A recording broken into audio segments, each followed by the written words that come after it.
Chẳng thà đừng quên nhau, đừng lưu luyến ban đầu, cũng đừng nhìn nhau lâu, đừng ánh mắt trao nhau.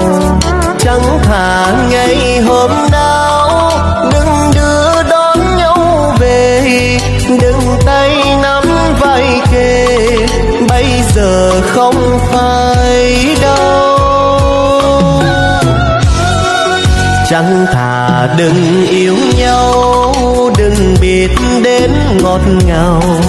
Chẳng thà là chim bao, là mây gió chẳng sao. Chỉ một lần yêu thôi, đời đã vướng u sầu. Tình tha thiết ban đầu, nay chỉ còn là thương